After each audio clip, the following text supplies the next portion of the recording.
Magandang gabi po mga kaubayan. Ipakita ko lamang po ang pag-cleansing sa loob ng katawan na gamit-gamit ang pako at pansit-pansitan. Ito po. Pag nag-cleansing po ako mga kaubayan, ay ganito pong ginagawa ko. Pag kumain po ako, isinasabay ko na pong inuulam itong pako. Yan po. Isinasawsaw ko lamang po sa sausawan. Yan. Saka ko na po kakainin.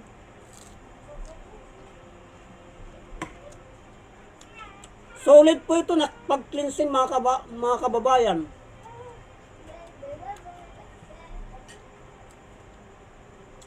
Ito po ay dalawang kainan ko ito. Isa ngayon at bukas. Hatiin ko po ito.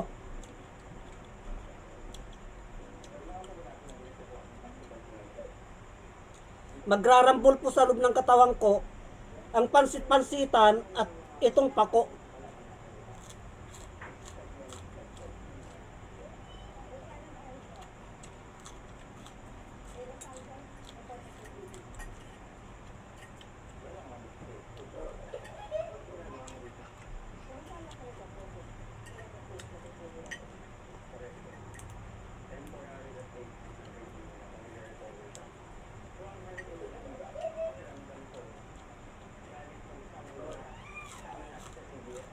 Ganyan lamang po ba ang ako mag-cleansing sa loob ng katawan mga kaubayan.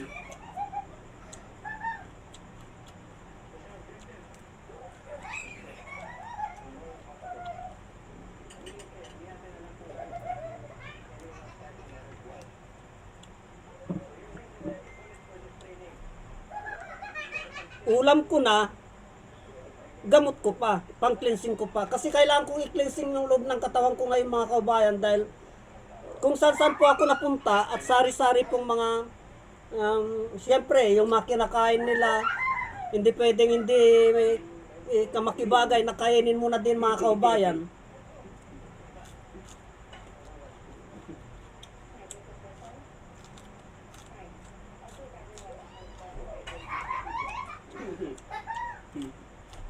Sarap ng ulo.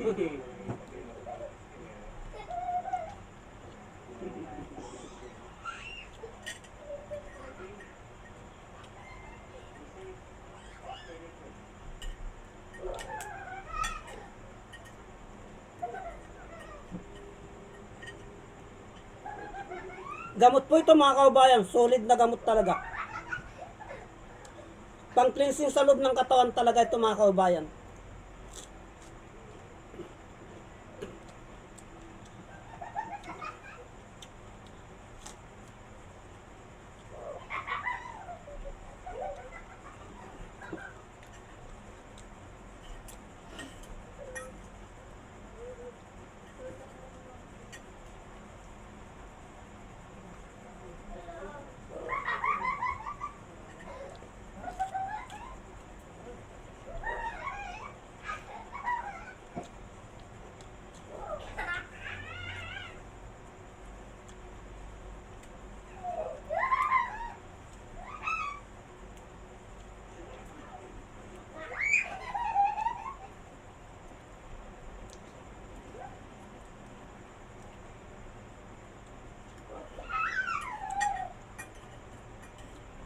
Bali ito na po ang hapunan ko mga kaubayan.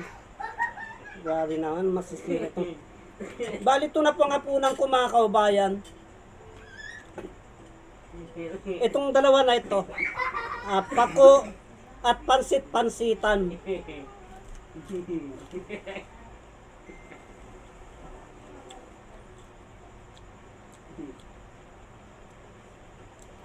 Ito po yung binili ko salagang 20 pesos mga kaubayan. Napakamura po nito dahil binili ko po ito sa ating mga kapatid na mga katutubo. Salagang 20 pesos, ginagamot, may kakayan na pong magamot yung ating karamdaman sa loob ng ating katawan, lalong-lalo na po pagdating po sa mga bituka.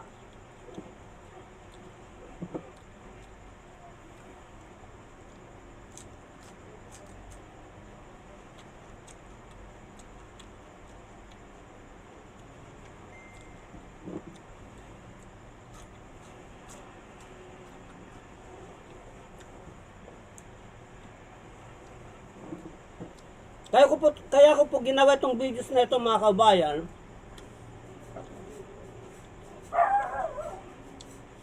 Kasi po yung ating mga kaubayan na gustong mag-cleansing sa katawan, nag-aalanganin pa po silang kumain nito mga kaubayan. Hindi po masama na ipasok sa loob ng katawan ito dahil itong pako na ito may kakayahan po siya sa anti-cancerous at diabetic po mga kaubayan. Subukan nyo po, wala pong masama. Kaya